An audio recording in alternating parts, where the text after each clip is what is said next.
become death, the destroyer of worlds. On December 7, 1941, the Japanese launched a surprise attack on Pearl Harbor, which brought the United States into World War II. The country quickly prepared to fight back against Japan. Meanwhile, German scientists had discovered nuclear fission, which showed that atoms could release enormous amounts of energy. Fear spread that Nazi Germany might develop a new powerful weapon. Having heard about this, Albert Einstein and Hungarian physicist Leo Szilard wrote a letter to President Roosevelt, which became known as the Einstein-Szilard letter. The letter alerted the U.S. government about the potential development of an atomic bomb. Concerned that Nazi Germany might develop a weapon first, President Roosevelt launched a top-secret plan called the Manhattan Project. Led by physicist Julius Robert Oppenheimer, the project united brilliant scientists from around the world to combine physics and engineering to create a weapon of mass destruction. These bombs were dropped on Hiroshima and Nagasaki, changing history forever. On July 16, 1945, the first atomic bomb was detonated at the Trinity site in New Mexico desert.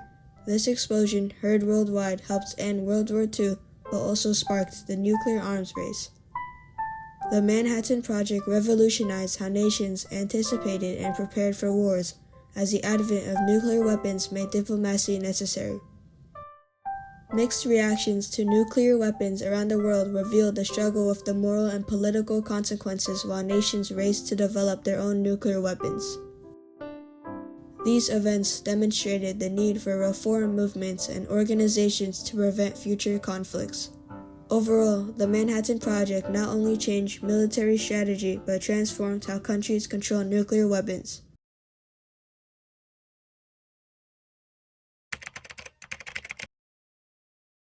With the introduction of nuclear weapons via the Manhattan Project, military strategy was revolutionized, demonstrated by how countries approach resolving conflict. The aftermath of the destruction of Hiroshima and Nagasaki in August 1945 by history's first atomic bombs alerted the world of the weapon's danger. These weapons introduced the concept of mutually assured destruction, or MAD. If one country launched an atomic weapon, it would prompt the enemy to retaliate, mutually destroying both parties. To avoid this outcome, countries adopted a strategy of deterrence, avoiding conflict to prevent total destruction. However, deterrence was unreliable as misunderstandings could suddenly escalate war.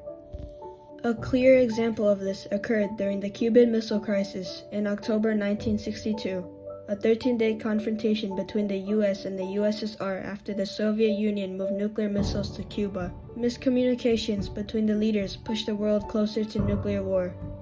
The US raised its military alert level to DEFCON 2, the highest it ever reached during the Cold War. The crisis ended through negotiations of the U.S. Attorney General Robert Kennedy and USSR Ambassador Anatoly Dobrynin to communicate directly with the Soviet leadership. The final agreement removed the Soviet Union's missiles from Cuba, U.S. missiles from Turkey, and a promise from the United States not to invade them. Their diplomacy prevented nuclear war and showed how direct communications between leaders was essential for global stability. Furthermore, early efforts such as the Baruch Plan of 1946, which proposed international control of nuclear weapons while allowing nations to use peaceful nuclear energy, reflected attempts to manage the new threat with discussion. Diplomacy prevented misunderstandings from escalating into catastrophic nuclear war, showing that without negotiation and communication, even small disputes could trigger conflict. The Manhattan Project limited direct warfare and forced leaders to rely on careful planning, communication, and compromise. Nations learned that survival depended on restraint and dialogue as much as on weapons, and that the most destructive power could only be managed through cooperation.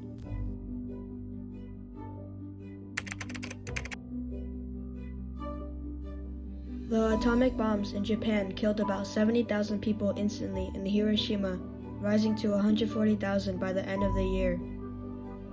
In Nagasaki, 40,000 people were killed immediately, and 70,000 had died by year's end from injuries and radiation. This revealed the power created by the Manhattan Project and sparked strong reactions worldwide. In the US, many Americans reacted with triumph and relief believing the bomb helped end World War II and prevented further American casualties. This response reflected the focus on military victory over the humanitarian consequences, showing political priorities outweighed ethical concerns. In Japan, reactions were shaped by devastation and defeat. Civilian suffering contributed directly to Japan's surrender, ending the war but leaving long-lasting trauma.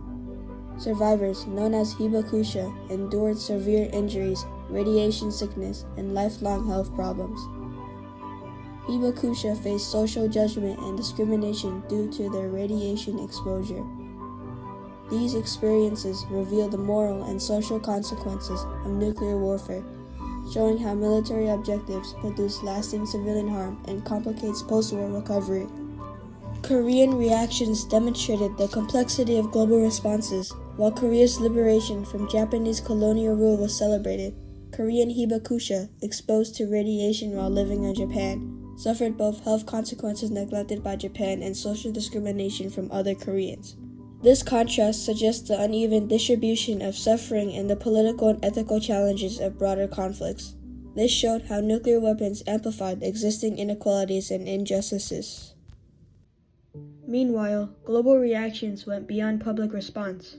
The power of nuclear weapons triggered an arms race, primarily between the US and the Soviet Union, as each nation sought military dominance. This transformed global politics, increased fears of nuclear conflict, and demonstrated both ethical dilemmas and geopolitical instability. Understanding these reactions explains how the nuclear world emerged. The Manhattan Project created lasting moral, political, and global consequences that influence international relations. By examining public jubilation, civilian suffering, and the escalation of the arms race, it is clear that the atomic bomb forced the world to confront questions about the balance between military power, human cost, and ethical responsibility, difficult questions that remain over nuclear weapons today.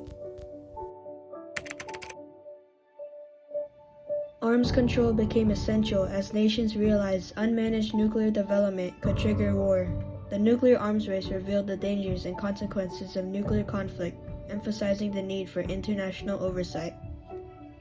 As nations competed to build their arsenals, the world recognized that without agreements, the potential for destruction was unimaginable.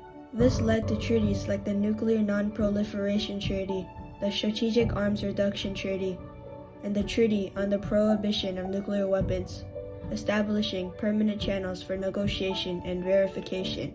The International Atomic Energy Agency implemented safeguards to monitor nuclear programs, preventing military use and promoting peaceful energy. Anti-nuclear movements pushed governments to work together. Advocacy and protests influenced leaders to pursue arms control negotiations. Alliances like North Atlantic Treaty Organization, or NATO, also formed to maintain security, showing that cooperation could reduce. Without these measures, nations would continue racing to build weapons, risking escalation. Today, these reforms remain critical to global security, preventing nuclear proliferation, promoting cooperation, and addressing threats before they become crises. These events demonstrate the need for reform movements and organizations, showing how actions and oversights prevent conflicts. In a world without efforts to manage nuclear weapons, the Earth would be a far more dangerous place, threatening the extinction of humans.